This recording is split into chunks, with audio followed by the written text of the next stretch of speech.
రండి అందరం కలిసి ప్రార్థన పూర్వకంగా ఈ అనుదిన ధ్యాన మాలికను కొనసాగింపచేద్దాం. ప్రార్థన చేద్దాం. కృపగల దేవా, దైవ తండ్రి, మీ పాదములకు స్తోత్రము చెల్లిస్తున్నాం నాయన. నీ ఉచితమైన దయా సంకల్పాన్ని బట్టి మమ్మల్ని ప్రేమించి మీరు అనుగ్రహిస్తున్న ప్రోత్సాహకాలు బట్టి ప్రభాస్తుతులు చెల్లిస్తున్నా. నీలో నీ ప్రేమలో మేము కొనసాగుచుండగా మా కొరకైన సువర్తమానములు మీరు మాకు తెలియచేస్తూ, మీరు అందించే సూచనలు బట్టి స్తుతులు చెల్లిస్తూ అర్థం చేసుకోవాలి, అన్వయించుకోవాలి, అనుసరించాలి, తద్వారా నీ చేత అంగీకరించబడాలి. ఆ అనుభవాన్ని మాకు దయచేయమని మా రక్షకుడైన యేసు నామమున అడిగి వేడుకొంచున్నాం తండ్రి. ఆమేన్. స్నేహితులారా, నేటి వరకు ఏర్పాటు చేయబడిన లేఖన భాగం దినవృత్తాంతం గ్రంథము మొదటి గ్రంథము 29వ అధ్యాయము 18వ వచనం. అబ్రహాము, ఇస్సాకు, ఇశ్రాయేలు అను మా పితరుల దేవా యెహోవా, నీ జనులు హృదయపూర్వకంగా సంకల్పించిన ఈ ఉద్దేశము నిత్యము కాపాడుము. వారి హృదయమును నీకు అనుకూలపరచుము. దావీదు చివరి మాటలు మనం ఒక్కొక్కటిగా జ్ఞాపకం చేసుకుంటున్నాం. ఆ చివరి మాటల్లో దావీదు యొక్క భావన కానీ, లేకపోతే ఆయన ద్వారా దేవుడు మనకు అనుగ్రహించిన సందేశం కానీ, సూచనలు కానీ చాలా వాస్తవం, మరి అనుసరణీయం కూడా.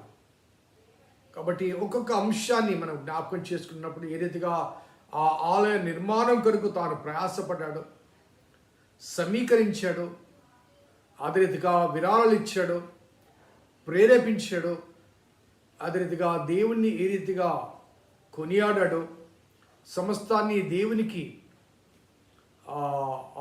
క్రెడిట్ అప్పగించడం, ఇవన్నీ మనము ఒక క్రమంలో జ్ఞాపకం చేసుకుంటూ ఇలా ఇవ్వగలిగిన సామర్థ్యత మాకుండుటకు మేమెంత మాత్రం ప్రభువా నీవే కదా అంటూ కొనియాడిన అనుభవాలు మనం జ్ఞాపకం చేసుకున్నాం. ఈ క్రమంలో 18వ వచనం నుంచి 20వ వచనం వరకు, 18 to 20th వర్స్ వరకు దావీదు ఒక చిన్న ప్రేయర్ చేస్తున్నాడు. After praising or after offering recognition, దేవుడు తనకు సమస్తము అన్న వాస్తవాన్ని గుర్తించి దేవుని కీర్తించిన తర్వాత మరి ఇక్కడ ఒక చిన్న క్లుప్త ప్రార్థన, ఆ ప్రార్థన క్లుప్త ప్రార్థనే కానీ చాలా శ్రేష్టమైన, విశిష్టమైన, ఆవశ్యకమైన ప్రార్థన. చాలా విశిష్టమైన, ఆవశ్యకమైన ప్రార్థన. ఆ ప్రార్థన ఏంటంటే, అబ్రహాము, ఇస్సాకు, ఇశ్రాయేలు అను మా పితరుల దేవా యెహోవా, నీ జనుల హృదయపూర్వకంగా సంకల్పించిన ఈ ఉద్దేశము నిత్యము కాపాడుము, నిత్యము కాపాడు. So he was addressing to God, recollecting the past. Abraham, ఇస్సాకు, ఇశ్రాయేలుల దేవా అనగా యాకోబు అనే పేరు ఇక్కడ వాడకుండా ఇశ్రాయేలును పేరు వాడటానికి గల కారణం, బహుశా దేవుడు యాకోబుని ఇశ్రాయేలుగా మార్చాడు. అలాగే అప్పటికి రాజ్యం ఇశ్రాయేలు రాజ్యముగా గుర్తించబడింది కాబట్టి ఆ పేరు మరి తగినదిగా భావించే అవకాశాలు ఉన్నాయి. కాబట్టి అబ్రహాము, ఇస్సాకు, ఇశ్రాయేలుల దేవా యెహోవా, నీ జనులు హృదయపూర్వకంగా సంకల్పించిన ఈ కార్యము, ఈ ఉద్దేశము నిత్యము కాపాడుము. చాలాసార్లు ఏదైనా కార్యక్రమాన్ని మనం ప్రారంభించినప్పుడు ఆరంభంలో చాలా పట్టుదల ఉంటుంది, ఆరంభంలో చాలా ఆసక్తి ఉంటుంది.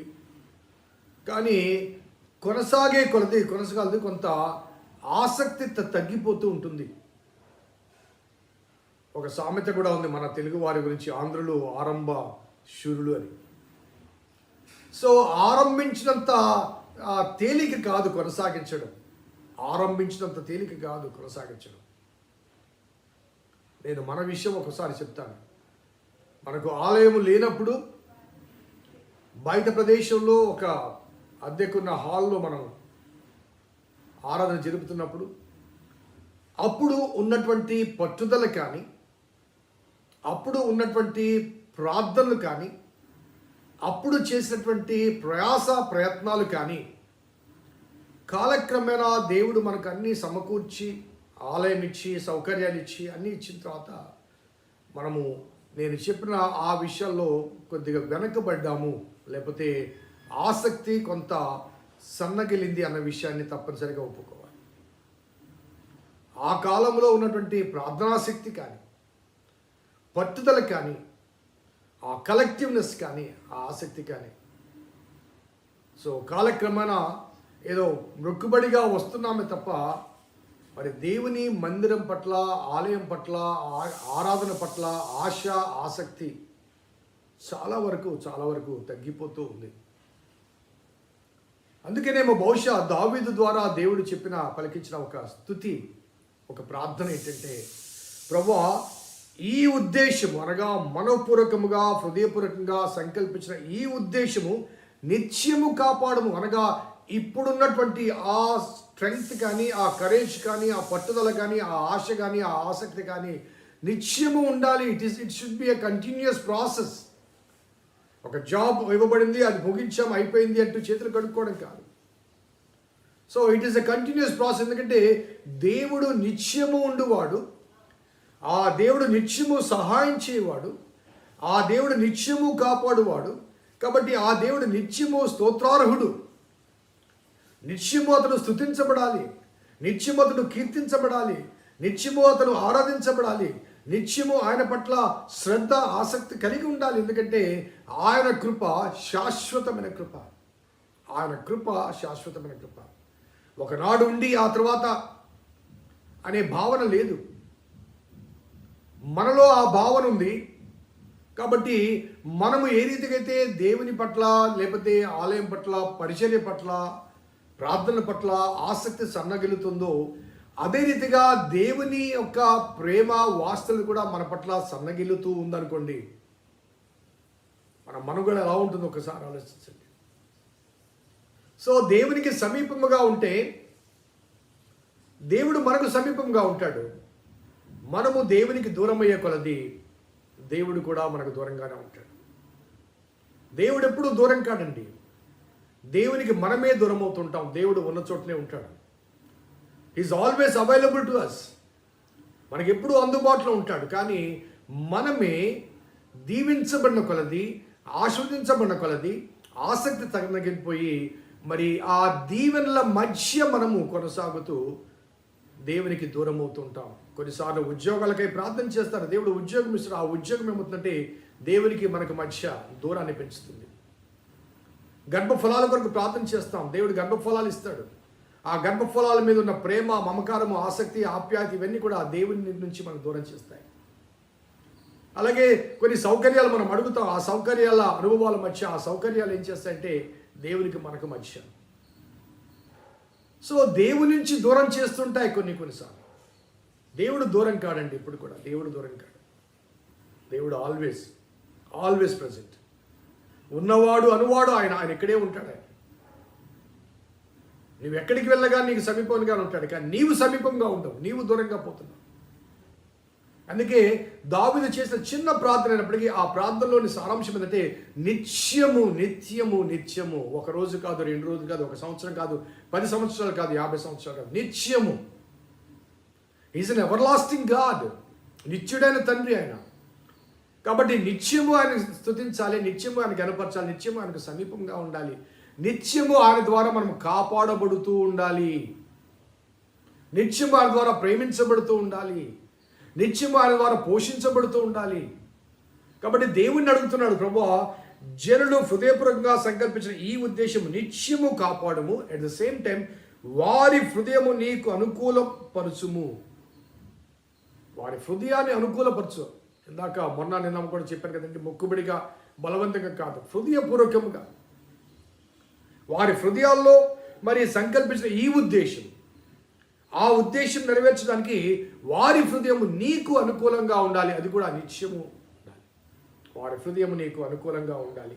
అలాగే 19వ వచనం చూస్తే, నా కుమారుడైన సొలొమోను ఈ ఆజ్ఞలను, నీ శాసనములను, నీ కట్టడలు గైకొనుచు వాటినన్నిటిని అనుసరించినట్లును నేను కట్టదలిచిన ఈ ఆలయము కట్టించినట్లును అతనికి నిర్దోషమైన హృదయము దయచేయి. అతనికి నిర్దోషమైన హృదయము దయచేయి.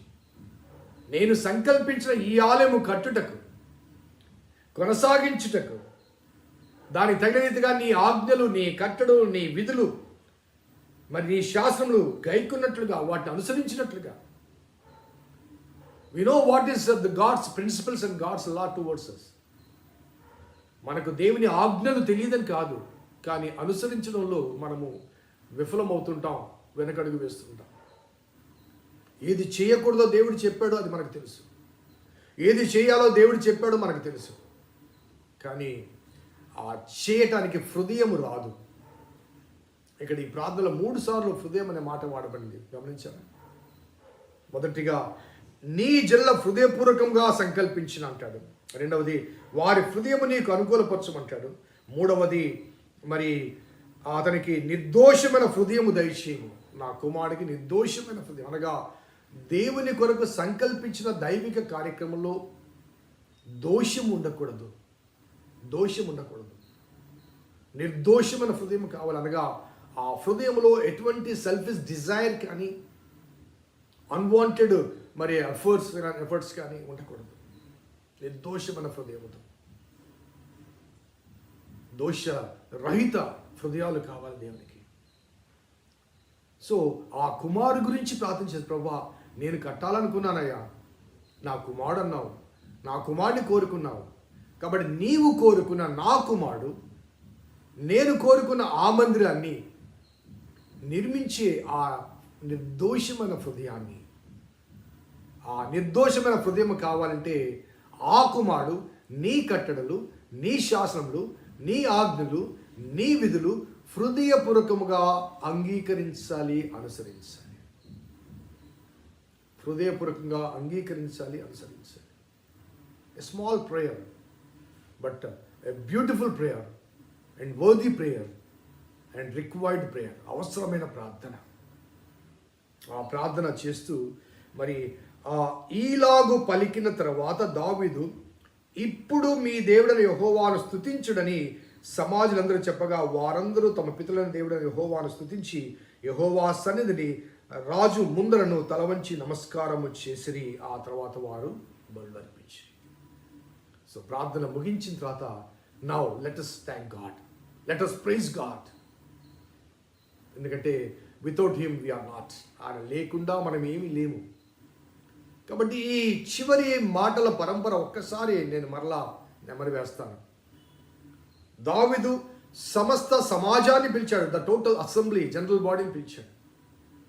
వారితో ప్రథమంగా చెప్పిన మాట ఏంటంటే, నా దేవుని మందిరం మీద ఉన్న మక్కువ చేత నేను సంపాదించినవి, అలాగే నా స్వసంపాద్యంలోంచి కొంత అంటూ, నా కుమారుడైన సొలొమోను బాలుడు, లేత ప్రాయం కలవాడు, అతనికి అనుభవం లేదు, మీరందరూ సహకరించాలి అంటూ కానుకలకు ప్రేరేపిస్తాడు. జనులు సంతసిస్తారు, దావీదు కూడా సంతసిస్తాడు, దేవుని కీర్తిస్తాడు, దేవుని గణపరుస్తాడు. అలాగే దేవునికి ప్రభువా ఇటువంటి సామర్థ్యం మాకు ఇచ్చామంటూ దేవునికి కృతజ్ఞతలు తెలియచేస్తాడు. ఆ తర్వాత ప్రార్థన చేస్తాడు. ప్రార్థించిన తర్వాత ప్రజలను, ఇక మీరు దేవుని స్తుతించండి, let's begin to praise God అనగా before encouraging the congregation to praise he offered his own praise. కృతజ్ఞత చెల్లించాడు, కానుక చెల్లించాడు, స్తుతులు చెల్లించాడు, ప్రార్థించాడు, ప్రజలను ప్రోత్సహించాడు, ప్రేరేపించాడు. అందరూ కలిసి దేవుని స్తుతించి ఆరాధించి గణపరిచి అప్పుడు బల్యర్పణ జరిగించాడు. So whatever we offer, మనం ఏది సమర్పించినా అది సమర్పించబడక ముందు మొదటిగా మన హృదయాలు సమర్పించబడాలి. It may be a cash or kind, వస్తువు కావచ్చు లేకపోతే రొక్కము కావచ్చు. ఏదైనప్పటికీ before you offer something to God, you need to offer your own self. నీ మనస్సు, నీ హృదయము, నీ ఆలోచనలు యావత్తు దేవునికి సమర్పించబడాలి. అందుకే హృదయము పూర్వకంగా సంకల్పించిన అనే మాట వాడుతూ వారి హృదయము నీకు అనుకూలపరచుము అంటూ మరి హృదయపూర్వకంగా కుమారుడైన సొలొమోను నీ ఆజ్ఞలు కట్టడు మరి అనుసరిస్తూ మరి నిర్దోషమైన హృదయముతో అతడు మరి నీ మందిరాన్ని నిర్మించాలంటూ దేవుని ప్రార్థించి ప్రజలకు ప్రోత్సహిస్తాడు. మీరు బలి అతను గావించండి. So that's the end of David's ఒక విధంగా చెప్పాలంటే consecration of the people or his son towards the cause of Christ God. దేవుని పని కొరకు ప్రజలను ప్రేరేపించి ఒక మాటలో చెప్పాలంటే ఆలయ నిర్మాణం కొరకు ప్రజలను ప్రతిష్ఠిస్తున్నాడు. మందిర నిర్మాణం కొరకు ప్రజలను ప్రేరేపిస్తున్నాడు, ప్రోత్సహిస్తున్నాడు. So he was establish everything for the purpose of God. So ఈ అధ్యాయము ఒక విధంగా చెప్పాలంటే ప్రజలను అనగా తన కుమారుడైన సొలొమోనుతో పాటుగా ప్రజలను కూడా దైవిక సంబంధమైన కార్యక్రమం కొరకు ప్రతిష్ఠించిన అనుభవాన్ని మనం చూడగలం. So this is the end of David's chapter. ఆ తర్వాత సొలొమోను పట్టాభిషేకం చేయించబడ్డం. ఆ తర్వాత దావీదు ఉండగానే కొన్ని అనగా దావీదు రాజుగా లేడు, సొలొమోను రాజు అయిన తర్వాత కొన్ని కార్యక్రమాలు 1-2 కార్యక్రమాలు అవి రాజుల గ్రంథంలో మొదటి గ్రంథంలో వ్రాయబడ్డాయి. వాటిని మనం రేపు ఆ మరునాడు ధ్యానం చేయొచ్చు. సో దావీదు చివరి మాటలు చాలా చక్కని మాటలు ఇక్కడ వ్రాయబడ్డాయి. ఇదే మాటలు మనకు సొలొమోనుతో వ్యక్తిగతంగా మాట్లాడిన మాటలు కూడా మనకు రాజుల గ్రంథంలో కనబడతాయి. వాటితో మనము దావీదు యొక్క జీవితాన్ని ధ్యానం చేయడం అనేది ముగించబడుతుంది. దేవుడు మనల్ని దీవించి ఆశీర్వదించును గాక. ప్రార్థించేద్దాం.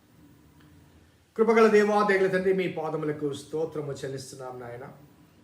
నీ ఉచితమైన దయా సంకల్పాన్ని బట్టి మమ్మల్ని ప్రోత్సహిస్తూ ప్రేరేపిస్తూ మీరు అనుగ్రహిస్తున్న దీవెనకర మాటలు బట్టి భావాలు బట్టి స్తుతులు చెల్లిస్తూ మరి దావీదు ఏ రీతిగా ప్రభా ఎంతటి శ్రద్ధను కలిగి ఉన్నాడు, మరి వారి హృదయాలను ఏ రీతిగా ప్రతిష్ఠించాడు, ఆ వాస్తవాన్ని జ్ఞాపకం చేసుకుంటూ మేము మాకున్నవి సమర్పించక ముందు మమ్మల్ని మేము సమర్పించుకోవాలి అంటూ చెప్పబడ్డ మాటలు జ్ఞాపకం చేసుకుంటూ ఆ రీతిగా మేము మా స్వీయ సమర్పణ నీ కొరకు జరిగించలాగిన నీ కృప దయచేయమని మా రక్షకుడిని యేసు నామమున అడిగి వేడుకొంచున్నాం తండ్రి. ఆమేన్. తండ్రి, కుమార పరిశుద్ధాత్మ త్రియేక దేవుని దీవెన ఈ వాక్యం విన్నబిడ్డలకు, వాక్యాభిలాషులకు వారి భవిష్యత్ జీవితానికి సదా తోడేయును గాక. ఆమేన్. God bless you. దేవుడిని దీవించును గాక.